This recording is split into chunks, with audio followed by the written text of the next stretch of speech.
Good morning, everybody. Welcome to a central bank bonanza week. Morning, Kay. Morning, Stel. Go on the Hammers. Morning. Come on, the Hammers. Amazing. Go City. That's really cool. That was such an amazing result. Well done. Thank you, mate. Thank you, mate. Amazing time. Amazing time. Didn't really sink in until I got back, actually. Just sitting there, peace and quiet on Friday, it all sort of sank in. And yeah, I didn't cry again. I cried after the final whistle, but nice. Yeah, well done, City as well, Kay. Yeah, mate. The treble. We did it. Did It it? was a bit of a painful experience on Saturday, but finally did it. And I think the guy who deserves it the most scored the goal. You know, Rodri's been one of the best players in City the whole season. So yeah, he deserves it. Yeah, probably deserved. Yeah, saw loads of City fans at the airport as we were crossing over. We were coming home, they were going out. They were all giving us pats on the back, and we were wishing them good luck. We have a good relationship with them lot, so nice all round. Nice all round. So basically, your team won a cup, Ryan. Your team won 3 titles. Okay, so basically, we're just waiting for AEK Athens now. My team to win, like, well, we can't win anything. Yeah, well, the Conference League final was actually in Athens next year. Oh, there you go. If we get knocked out of the Europa League, we drop back into that one. So we might have to go and defend our title. You'll have Nice. 25,000 West Ham descending on Greece. That'll be fun. Yeah, it is cheap. I was really afraid after your guys' final and the trouble between the supporters. It was on Saturday. It was another Italy versus England game. I said, like, I just hope there's no revenge from supporters or so. But it does seem, well, I haven't read or seen any big dramas, but no, I hope you didn't get tangled up in those Fiorentina supporters trying to. What was it? At one stage, they were trying to ambush even West Ham supporters, right? Yeah, a bit of a storm in a teacup. There was like 22 Fiorentina trying to hit a pub that had about 15 West Ham in. They ignored the 15,000 drinking half a mile up the road in a square. Okay. But anyway, that's we don't need to speak about that sort of rubbish. I don't think there was. I think there was 3 arrests out of West Ham in the whole of the week. So that just shows you. You and who else? No, I can run fast. Anyway, let's get into it. Enough of the football, even though I'm sitting here in my West Ham shirt. Right, the PBOC said its midpoint at 7.1212 overnight, keeping it high. Dollar China keeping its bid by the looks of things. Just looking at the charts going on here. Kay, you got any news out? Yeah, so any warning signs? Yeah, last week and then this morning as well, some of the banks are already lowering the deposit rates, which was asked by the PBOC last week. So now there's a lot of speculation going on about more rate cuts, MLF cuts, or whatever coming up. I think on Thursday we have the MLF decision. So there's going to be a bit of speculation about what they may do. Yeah, it's undeniably bit, man. Chinese yuan is offered right now. Also on the geopolitical front, countries still trying to de-risk from China. So for the time being, there's little reason for the Chinese yuan to strengthen really. But we will see after the meetings on interest rates later this week. It would be a surprise if they really keep everything still. Because of them asking the banks to already lower deposit rates. So I guess until the decisions, there's going to be buyers on dips in dollar CNH or seller of crosses in the CNH. You know, it's just here to stay for a while longer. It all looks to still be a little bit of tinkering. I mean, it was a China Securities Daily paper or whatever, one of the state media papers overnight said that China may cut the MLF rate by 5 to 10 points in June, which was obviously this week. Yeah, it's nothing big, but it's a central bank or our banks to cut rates and we have seen like weaker data as well out of China last week to really try to beef up the economy. And I reckon as well is that just leaves the door open to a bit more speculation. But as you say, it's only very small rate cuts between 5 and 15 BPs or so. But it does show that they don't want to they don't want to let the things go, or they are a little bit afraid of the Chinese economy not picking up enough. That's just we had one or two comments saying that about the effects that they have the means to keep it stable, but they haven't said that the Chinese yuan is too weak yet. Yeah. I think that the general gist is that they are still on an easing trajectory. You know, we're all talking about easing of rates here, there, and everywhere. And these latest ones are deposit rates, as Kay mentioned. They announced them last week amongst the major lenders. These are some of the smaller lenders, but you have to know what they're doing. They're cutting deposit rates. They're not cutting lending rates. They're cutting deposit rates. So it's people who are holding cash, the interest that get paid, they're cutting those rates. So it's just tinkering around the edges, but it can all add up. And it just overall means that they are maintaining an easy bias, which is not going to help their currency at all, as Kay mentioned. Now, there's also some political stuff going on in Japan, where the opposition party potentially might be thinking about pulling a no confidence motion against Kishida. Ruling party secretary Motegi said there's no reason that I can't think for the Kishida cabinet deserves a no confidence vote. So it's just over some of the policies that they've been bringing out recently. It has been said that if Kishida could pull a mini election or snap election based on this no confidence vote, because he has the numbers from the Japanese population, his populous numbers, or whatever they call it, over there are in his favour. So it would work perhaps to his benefit to call a snap election. So we'll have to wait and see what's going on. It may be a slim chance that a no confidence vote actually happens, but it could possibly set up a snap election. At least, how's it work, Kay? They do one of the he can pull one of the houses, can't he? Yeah, but I mean, there's whenever there's elections these days in Japan, the issue is not really the LDP, whether they are doing well or not. It's the opposition, which is still in tatters, and they can't get anyone behind who the rest of the opposition can get behind.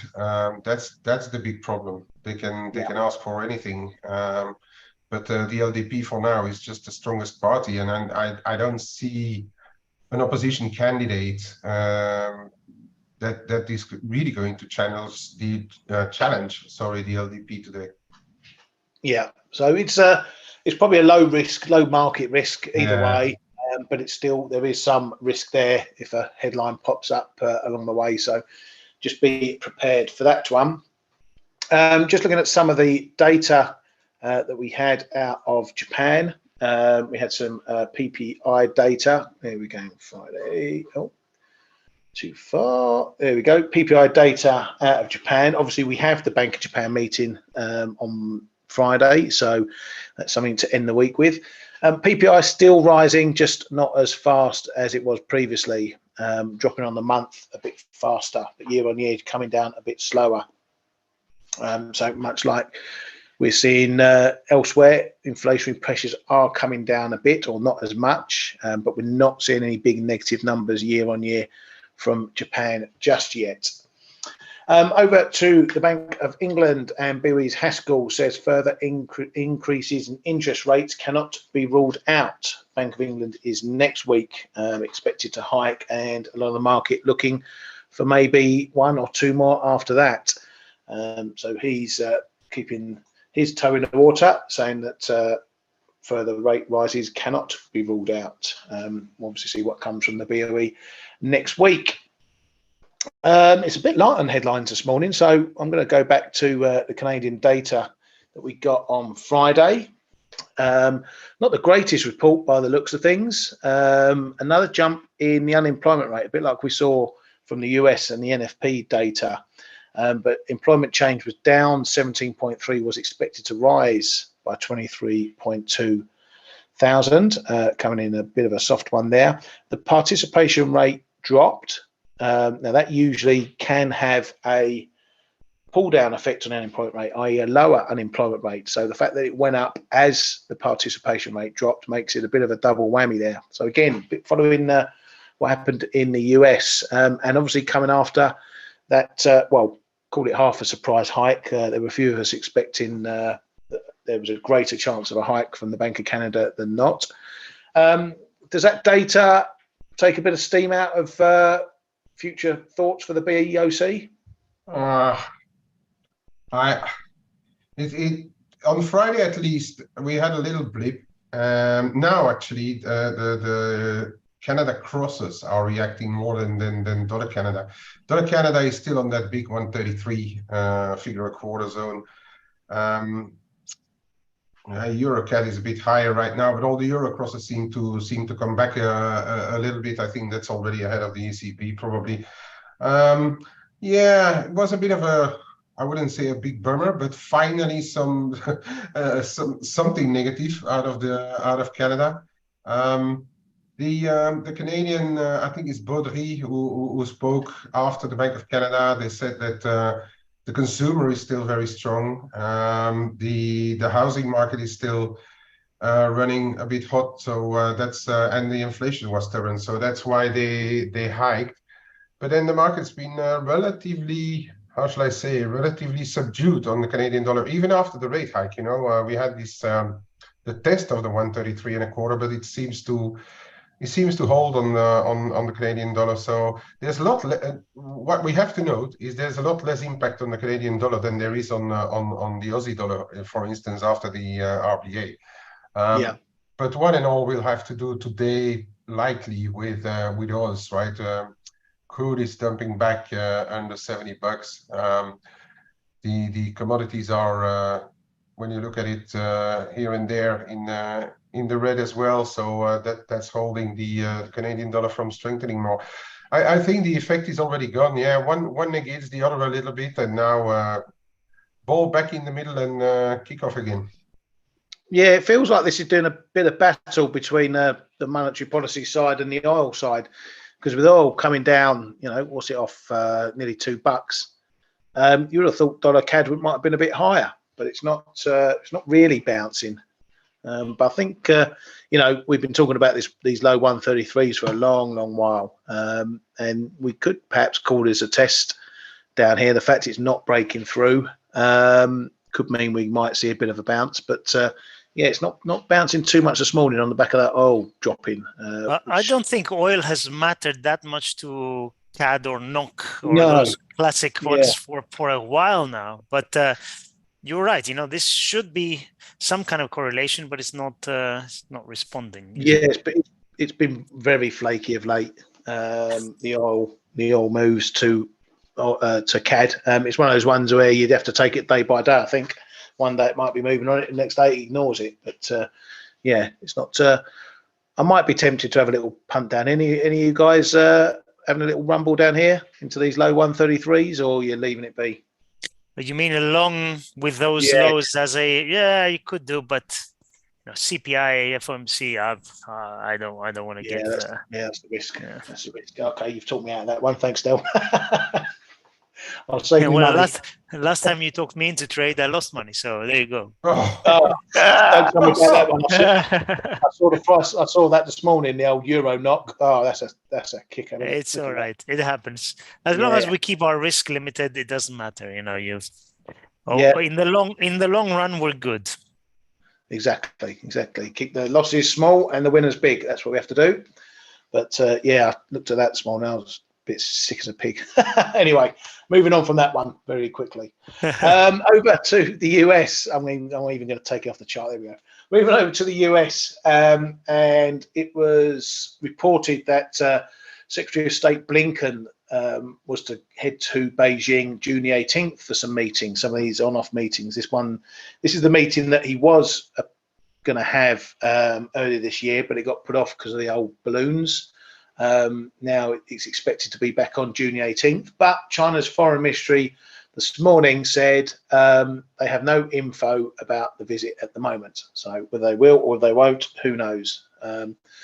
We keep an eye on this in case there's any headlines that they're suddenly all going to get on and everything's pally-pally. Probably shouldn't expect too much from this first meeting, but you never know. So keep an eye on that one, whether it happens. Speaking of oil, and the US Department of Energy is going to issue a new, they call it solicitation or tender, we want to call it, to buy another 3 million barrels for the SPR for delivery in September. They've awarded contracts for 3 million barrels of oil for August. That's averaging a price of $73 per barrel. So this is the continuation of the filling up the SPR reserves, which isn't having too much of an impact on oil markets, I shouldn't think, because these are tendered agreements. So it's not just dipping into the market and buying sort of thing. And some rate news. We have another central bank next week, and that's the CBRT, Turkey's central bank, and JP Morgan expects them to hike rates to 25% from the current 8.5%. For those who may not be aware, Erdogan, and we call it Erdonomics, was firing every central banker that wanted to raise rates to combat inflation, and they've been cutting rates as inflation has risen. But they've been proved, I don't know if he's been proved right or not, because inflation's come down in Turkey all the while they were cutting. So what does that tell us, lads? Does that tell us that central bank policy is complete hogwash, whatever they do, or that Erdogan was right to be cutting rates in the face of inflation? What do you reckon? It's a tough one. I don't think inflation in Turkey, I think, is not driven. Well, it is affected by rates, obviously, but the main driver is just their the way their currency is depreciating because they're just issuing more and more of it. So, yeah, I mean, if there's been cases where they're hiking or they're cutting and inflation is going the opposite way, I wouldn't read too much into it. I think also the fact that inflation is dropping everywhere, right? Because of the way we are now, you know, the big jump in inflation was about a year ago, a year and a bit. So now we're kind of getting removing high inflation months. And actually, I don't know how their methodology is in Turkey, their inflation methodology, but I'm sure it's something similar. But I wouldn't read too much into that. You know, that their inflation and rates are not moving together. Inflation there is just going to keep going. You know, and the currency is just going to keep depreciating, and as it depreciates, it makes the problem worse. Yeah. Well, so I don't know what to make of it. So I don't know if Kay has any ideas, but I have no clue. Well, if they do hike to 25%, you want to do some. You want to go on holiday there quickly while the exchange rate's in your favour. Hey, what do you make of it? The question is, how much Turkish lira do the Turks need or have? I think there's been as many outflows out of Turkey than there's probably been out of Russia, and I don't even know if it matters too much whether they hike or cut over there. Or I mean, in the global economic scheme, it will matter. But if all the money is abroad or in foreign currencies, it doesn't really matter what you do with your own interest rates. But now, perhaps the central bank governor will have a chance of staying on longer than 2 weeks, because it's a woman, if I'm not mistaken, right? He chose a woman to be central bank governor. So perhaps she has more leeway than any of the other men, because if I remember well, he got her from, is she not ex-IMF also, or World Bank? I don't know, something like that. Yeah. Yeah, and so perhaps she has a bit of a different agenda that she negotiated with him. Who knows? But yeah, will it make a big impact on the Turkish lira? Perhaps a bit funding wise, but But for the rest, I'm not seeing a big difference on the Turkish lira on the back of where the interest rates are in Turkey right now. No, but maybe it's something we do need to ponder, because when you if you go from 8.5% to 25% rates, we know Japanese investors was playing this one as a carry trade a couple of years ago. Yeah, that's that flash crash. So 25% rates, is that going to tempt some of the carry trade mob back into it? I don't know, but there's been already some talks about it. That I don't know, some guy, popular follower, followed person, also by the ForexAnalytix crew, was talking about Tri-Yen last week. I haven't had the chance to catch up with it. Been a bit too busy, but I would be surprised if they, after 2 or 3 big accidents, if Mrs. Watanabe is bigger in Turkey these days or not, or whether the interest will come back by the Japanese day traders. By the way, there was this article on the Japanese day traders saying that they are doing much more short term than longer term stuff of late. Yeah, which is understandable, looking at the volatility, and which may probably contribute as well to a little bit to the yen volatility, as if they are a decent percentage of what's going on in the Japanese market. So it may have an accelerator effect on the yen. If I would be their consultant, I would tell them to stay away. I don't know whether Turkish lira has any chance of strengthening. You know what? I mean, it could strengthen at one stage if they get on board with who is it? Sweden's NATO access. Yeah. If they get on board with it, there may be some how shall I say, psychological effect, saying like, oh, perhaps Erdogan is not the worst guy out there. Yeah, maybe. And just going back to that report, which I put in the newsroom for those who are in our chat room, about Mrs. Watanabe, the fact that it was the Bank of Japan ran this report for 2022 on trading patterns and things like that, and it was found that for once they were following the trends rather than trying to counter trend and go against what everyone else was doing. So that perhaps added to what we saw in things like dollar yen running all the way up to the 151s, near 152s, that sort of thing. It's just an interesting report if you want to catch that in the chat room, as I say. That's all I've got on the headline front, unless you boys have got anything I've missed. If not, we shall have a look at what's coming up this week. You guys got anything you want to throw in? No, it's been quiet. Good. Just the way I like it. Silvio Berlusconi died. I don't know if you heard that. Yeah, Bunga Man. Yeah, we had lots of fun when he was in power, and many years ago. And but he seems to have bitten the dust. So well, he enjoyed life for sure, right? Oh, definitely. Yeah, very much one of those lively characters. I think we need to get in some of his shenanigans here, but yeah. Anyway, he's gone, unfortunately, and we'll see what happens with telepolitics from there on after, because he was leader of one of the opposition parties in the coalition, I believe. So we'll need to see what happens with that one. Right, so on the docket this week, obviously central banks are the main thing. We've got the Fed, the ECB, and the Bank of Japan dropping in as well. So ahead of that, we've got UK labour market report tomorrow. So that's one to watch. And obviously the US CPI is going to be the big one. I still think this might actually be bigger than the FOMC itself.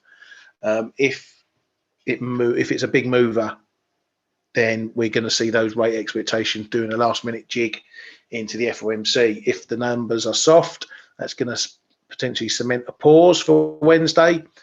If they come in much hotter, that's going to have the market quickly running to the other side of the boat and pricing in a hike.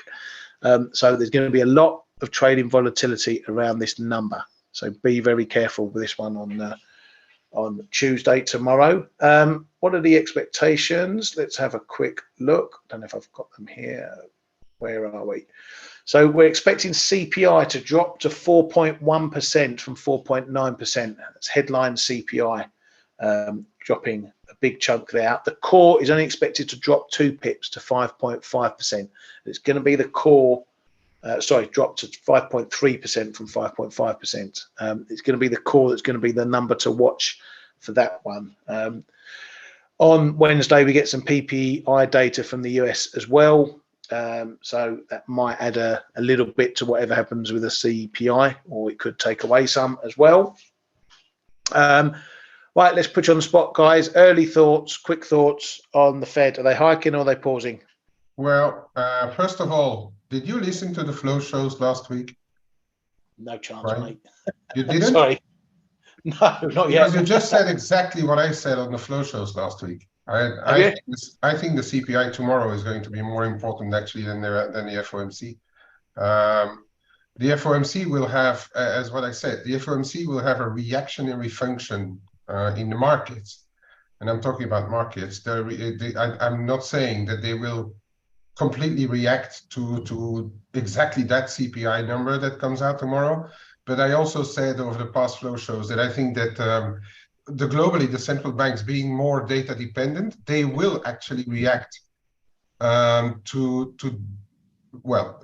word says itself, to the data coming out. But do they know exactly what they will do before they go into their own meetings is the question. And that's we've seen it on the RBA, we've seen it on the Bank of Canada, and I think that's something that we need to keep in mind now, is that probably the central banks don't know how they're going to vote for rates until they've seen data themselves, until they go into the meeting. And so it's a harder call for the FOMC, I think, this time, although the market overwhelmingly expects them to be on hold, to skip, to pause, to however you call it. But if CPI comes down, they'll probably cement at least a pause, and then we will be guided again by what Powell is going to say, whether he's going to walk a fine line, whether he's going to slide a little more into the dovish side, or indeed tell us it's just a pause, guy. We need to see what's how the hikes filter through into the economy, and then we may go again. But yeah, to me as well, CPI tomorrow is going to be probably the biggest, the most important number of the week. Yeah. Well, will they be looking at other central banks? Will they be looking at the Bank of Canada, who went on pause for a meeting or two and then had to hike in? The RBA, who went on pause and had to hike? The RBNZ, all those guys. Will they want to get stuck in that same situation of having to pause and hike, or will they want to just get hikes done and then do a proper pause, do you think? I think have the other central banks more behaving. I mean, weather vanes is a big word, perhaps, but Bank of Canada hiked after a pause, but they changed their stance again. We could see similar on the FOMC, a bit of a weather vane reaction, but I don't think that they will be guided by whatever RBA or Bank of Canada is doing. That's my personal view. I don't think they will be guided by RBA or Bank of Canada. No. Stel, what are you? Are you a pauser or a hiker? Are you there? Stel must have gone for a quick surf or so. No. Yeah. Probably gone for a coffee. All right, well, I'll catch up with Stel in a moment. Personally, I'm really sitting on the fence for this one. I'm going to let the CPI data be the decider. But for trading it, all you have to know is which way the market is leaning going in. So it doesn't matter where the market's leaning now. It's where the market is leaning half hour before the announcement. That's where you want to be looking at, because then you know where the big price risk. If the market is still has huge expectations for a pause and we're 10 minutes from the meeting, if they hike, that's going to be the surprise move. That's going to bring the biggest market reaction. So that's how you want to look at it going into it. There's no point making a call now because we don't know what the data is going to be. We don't know what the market's going to do with it. So just last minute thoughts you have to do for that one. But moving on to Thursday, and it's an important day as well. We got some Aussie jobs data out of that, some other bits and bobs. But really, we kick off with the June data coming from the Empire Manufacturing and the Philly Fed. So straight after the FOMC, whatever they decide here, we're going to get some fresh data for the new month of June for the manufacturing sector, which could again be a market mover because the market's going to place itself for July right after this meeting. And again, this data could hinge on that July decision, or the decision could hinge on the data. Retail sales as well, again, going to be important for what we do after the FOMC. But of course, we've got the ECB in the midst of that there. I think this is maybe one of those boring meetings. We know what's coming. A 25 pip hike is likely indication of at least one more. And the discussion's probably going to all be around what happens in September, whether it's July and done, or whether they're going to get another one in September or not. Anything of note about the ECB? Any sources popping up? Hey? I've said last week I think it's the last meeting, the last hawkish meeting for Lagarde. She's been hawkish up to now, but then we've seen data coming in a bit weaker out of Europe as well, not falling completely out of bed, but Germany being the driver as well. Especially Germany has been showing a bit weaker data in general, with one outlier I think last week, but then generally a bit weaker. We've seen also inflation data coming off. I reckon that this is the last hawkish meeting of Lagarde. She may be signaling that, in her opinion, we may be close, and that's my view. I think the market is trying to buy euros. Well, I mean, selectively buy euros. We have to always say, because different currencies are moving in different directions these days. But starting the week again, the market is trying to sell a few dollars on an ECB, on an FOMC pause, buy a few euros as well on the ECB hike expectations. But I think it may be a bit of a dangerous one coming up on Thursday. That's just my view. I don't have much running. I don't actually have anything running in the euro right now. But I'm ready to potentially sell an ECB-driven euro rally. Cool. That sounds like a plan. Stel, you back with us? Yes. Sorry, my route is acting funny. No, yeah, I agree. I think this is going to be the last hawkish, well, potentially hawkish ECB meeting, and with the Fed skipping, or in my opinion, I think they're going to be pausing now. That gives even more, reason for the ECB to not be hawkish. So I think I've said this for quite some time now. I think we are going to be at the top of rates. Maybe the UK are going to be raising a little bit more, but I think we're really close to the top in pretty much all major central banks, and the Fed is going to be making the start. The ECB is going to be following, etc. So I agree with that view.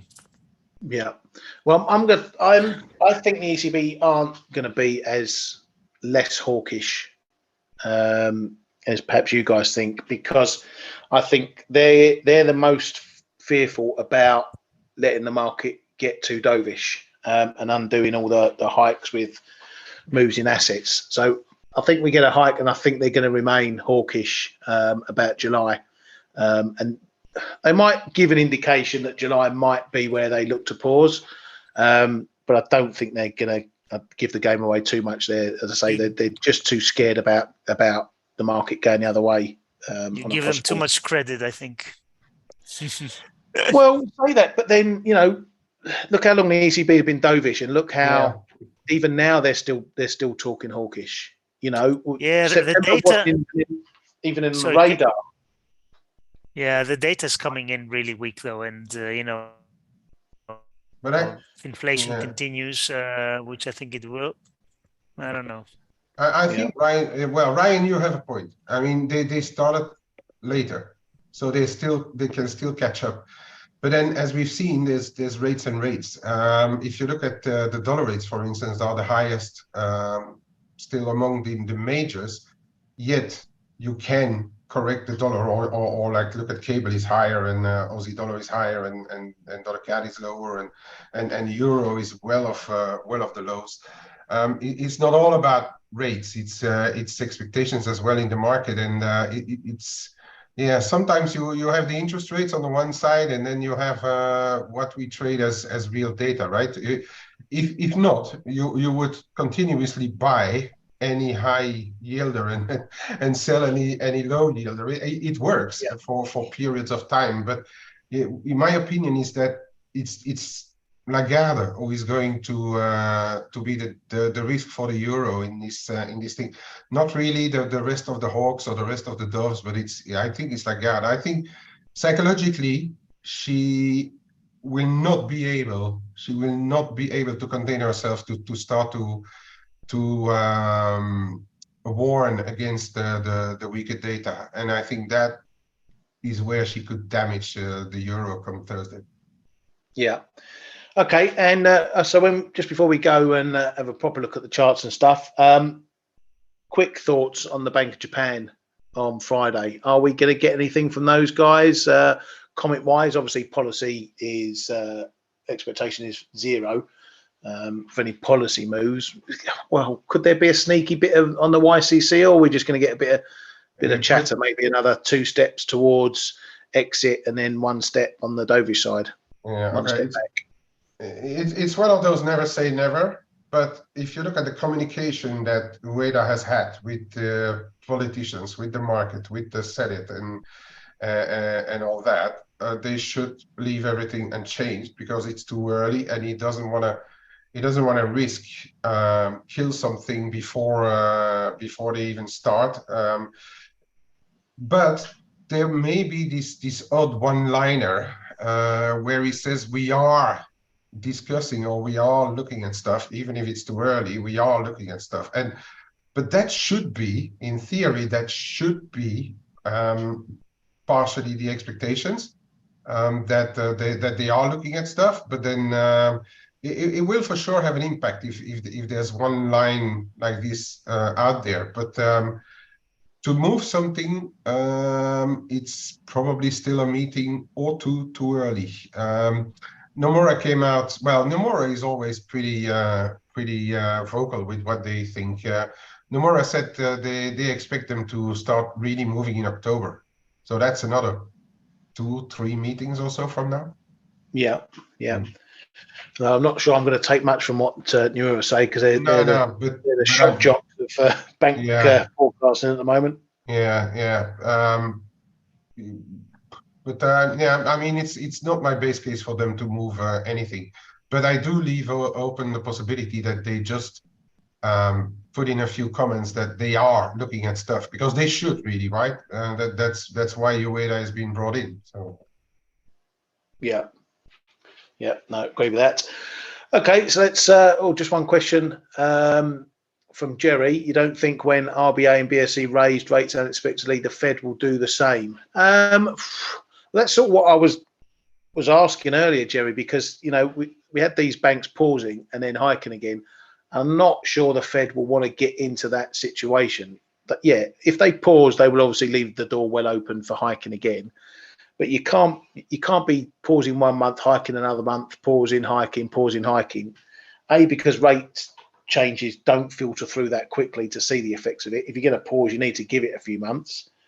And B, it's the credibility thing. How will it look if they have to pause and then hike again, pause and then hike again? So I don't know. I'm more inclined to think the Fed hike, get to where they want to get to, and then do a proper pause than do this faffing around some of the others have done.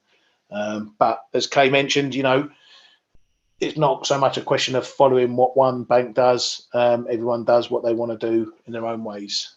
But the Fed is bigger than the RBA and even the BOC. So it's all about the look for those guys.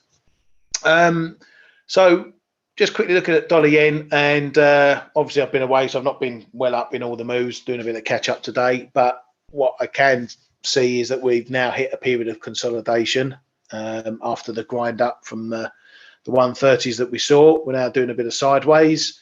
The main range for me is 141, 138 still. We haven't had a real test of that 138 after the break above. So, you know, that's still in the mix as far as I'm concerned. The 141 is shown up as a double top, and we're staying well away from there at the moment. So those are going to be the sort of areas I'm going to be looking at for these events. If we can't break them, it suggests we're going to stay in range. If we do break them, then something's changed, and we need to look at what's changed and where we go from there. So this one is going to be a judgment trading it over the events. You know, if we get really strong CPI, then I expect this to be rallying up to that 141 area, and we'll see what it does up there going into the FOMC, and then we'll see what happens going into the Bank of Japan. But for me, yeah, watching the range on that one. Mike's asking about euro sterling. It's still on the back foot for this one, still looking lower and lower. My zone is down here into the low 85s, though we are knocking around this bit of this former area here. We can't seem to make up our mind whether we want to get below this sort of 85.5 level. So that's proving a bit stiff. Maybe we're just going to see a bit of sideways action again into the ECB. Can it go higher on Lagarde? I think this is one I'm going to be looking at for shorts if we get an upside reaction on Lagarde. If she is hawkish or keeps the hawkish bias and more hikes to come and we rally, because I think a lot of this move that we're seeing at the moment is pound led, and it's on rising expectations for the Bank of England, who are obviously going to be the week after. So I think a rally is something I'm going to be looking at to potentially sell into. 86, yeah, of course it's possible. We're only 40 pips away. Or 86.50. That'll be the level indeed. You know, that takes us into my zone here, 86.50. I think it's going to have to be a lot from Lagarde to get us above 86.50. But if that's where we get up to that zone now and we can't get through, then yeah, maybe that's the time to look at shorts, to run into the Bank of England and see what we get from those clowns. But we'll deal with the Bank of England next week. Euro dollar, I don't know, I could be misplaced. I'm feeling more dip buyer than rally seller at the moment. Again, on the ECB perhaps being a bit more hawkish than the market expects. But obviously it's all guided on what happens first with the US CPI and the FOMC. What it does look like is that we found a decent bottom down here for now. That's where we stopped the move from up at 111. We found support just above there. So we've had a bounce, it's pulled back. Sellers didn't want to have another crack at those lows. So that's gives you a bit of conviction if you want to be trying to catch the knife. But here we are, 108s again, and that's the level. We've tried this previously. We can't seem to get too close to a proper test. So that's our number there. Above there, we have the old 30-70 zone, which is obviously where we found decent resistance on the way back down. So certainly going into the meetings, it seems like this is in a bit of dip buy mode rather than rally sell, but that can all change for now. What are your thoughts on the euro, guys? Is this just waiting for another shift lower, or are we finding a bottom here? Personally, I'm bearish the dollar. Having said that, I thought we would probably have one more push towards 105.5 in the Dixie. So that would take us towards those lows in the euro dollar. But I'm bearish the dollar because I do think that the Fed is going to be, well, I think the CPI is going to be under, is going to be disappointing to the downside, which has been the trend recently. And also I think that the Fed is going to pause and not skip. That's why I think the dollar is going a lot lower in the medium term. So if you ask me, I'm a dip buyer in this euro dollar. Obviously, if we break these lows, 106.435, whatever it was, then something big has changed. So I'm going to have to reconsider. But I am a dip buyer for now. Cool. Kay, what's your thoughts on the euro particularly? It's a tool to do all the rest. And I have absolutely no my view on the euro dollar. I haven't been really trading euro dollar for quite a while. Of course, 106, 35, 40, and then low 105s. I think, considering what I think about the central banks,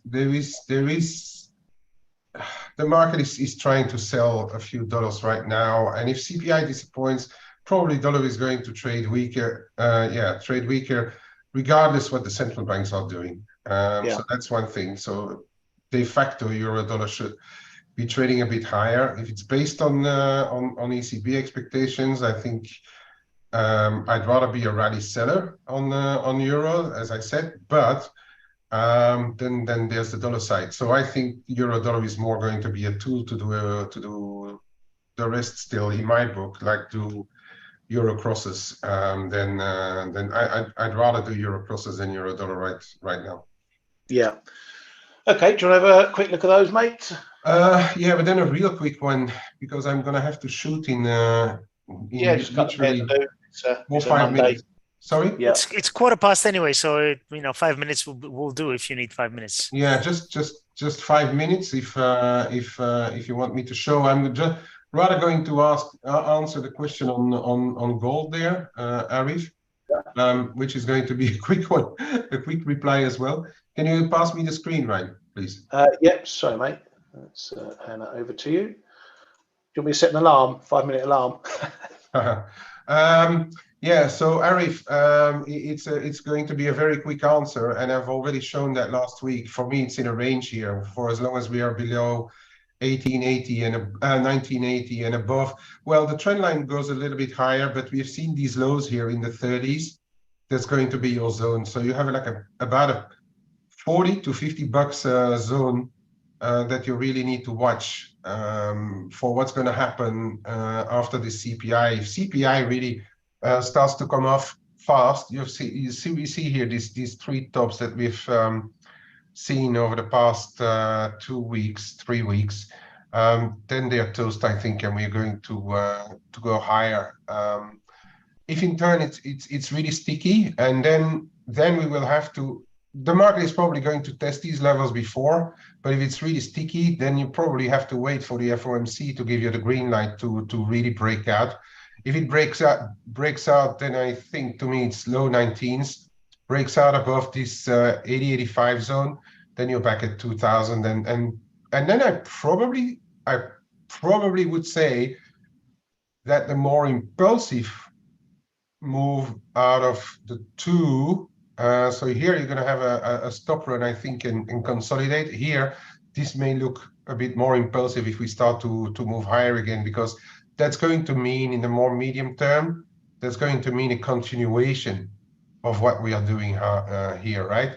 And the market is also is always psychologically more confident with continuation trades, and the same happens on same is happening on silver.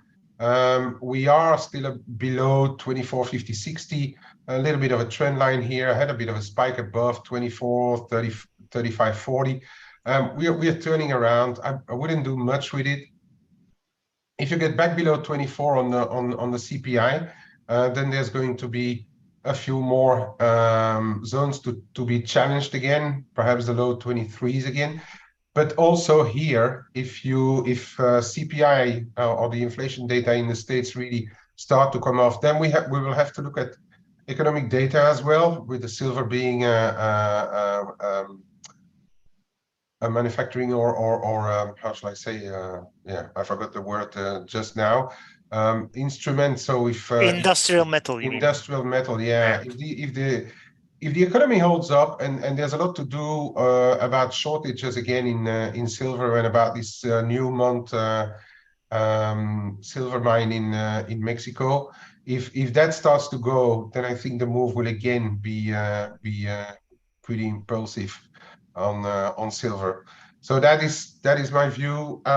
Yen, you're already shown. I think the interesting one on the yen here is still this sterling yen. We are trying. Oh no, this is cable. Cable is actually on an interesting little level here as well at 126. Sterling still more how shall I say, more elastic and better bid than other currencies, some other currencies.